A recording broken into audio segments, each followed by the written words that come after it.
નવરંગ સંસ્થા દ્વારા પ્રભાતિયાનો કાર્યક્રમ યોજાયો। વહેલી સવારે સમુદ્ર કિનારે સંગીતના સૂરો રેલાયા।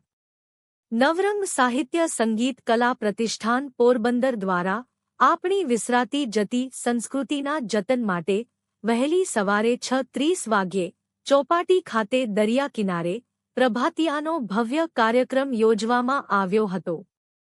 પોરબંદરની જનતામાં રહેલી સાહિત્ય, સંગીત, નૃત્ય, નાટ્ય, ચિત્રકલા, છબીકલા, લોકકલા, શિલ્પકલા વગેરે 9 જેટલી કલાઓને ઉજાગર કરી આ કલાના સાધકોને મંચ પૂરું પાડવા નવરંગ સાહિત્ય સંગીત કલા પ્રતિષ્ઠાનની સ્થાપના કરવામાં આવી હતી, જેના ભાગરૂપે નવરંગ સંસ્થા દ્વારા સમયાંતરે જુદી જુદી કલાઓના કાર્યક્રમો યોજવામાં આવે છે। તેના ભાગરૂપે પોરબંદરમાં પહેલી વખત દરિયા કિનારે પ્રભાતિયાનો અનોખો કાર્યક્રમ યોજાયો હતો। આ કાર્યક્રમમાં સાવરકુંડલાના પ્રખ્યાત ગાયક રેખાબેન વાળાએ ખૂબ સુંદર પ્રભાતિયા રજૂ કરીને ઉપસ્થિત લોકોને સમુદ્રની લહેરો સાથે સંગીતના તાલે ડોલાવ્યા હતા। મહાનુભાવોએ નવરંગના આયોજનને બિરદાવ્યું।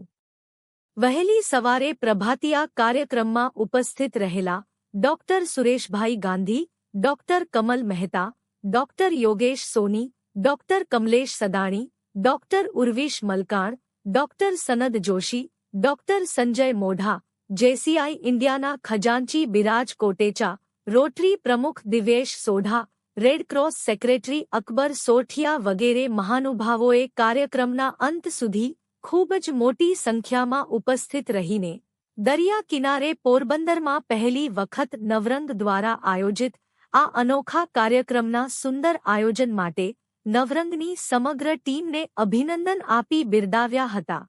આ સમગ્ર કાર્યક્રમને સફળ બનાવવા નવરંગ સાહિત્ય સંગીત કલા પ્રતિષ્ઠાનના પ્રમુખ લાખણશી ગોરાણીયા અને સેક્રેટરી સ્નેહલ જોશી, સંયોજક સંજય માળી, કેતન પટેલ, દુર્ગેશ ઓઝા અને નવરંગની સમગ્ર ટીમે જહેમત ઉઠાવી હતી।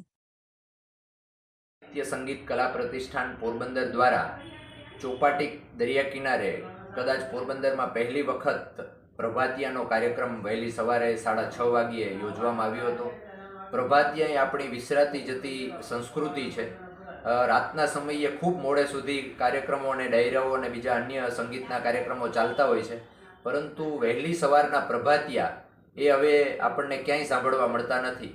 એટલે નવરંગ સંસ્થા દ્વારા પોરબંદરમાં સમુદ્રના કિનારે અને સાવરકુંડલાના પ્રખ્યાત ગાયક કલાકાર એવા રેખાબેન વાળાનો પ્રભાતિયાનો કાર્યક્રમ રાખવામાં આવ્યો હતો અને આ કાર્યક્રમમાં વહેલી સવારે 6:30 વાગ્યે સમુદ્ર કિનારે પુષ્કળ પ્રમાણમાં લોકો ઉપસ્થિત રહી સાહિત્ય પ્રેમીઓએ આ પ્રભાતિયાની મોજ માણી હતી।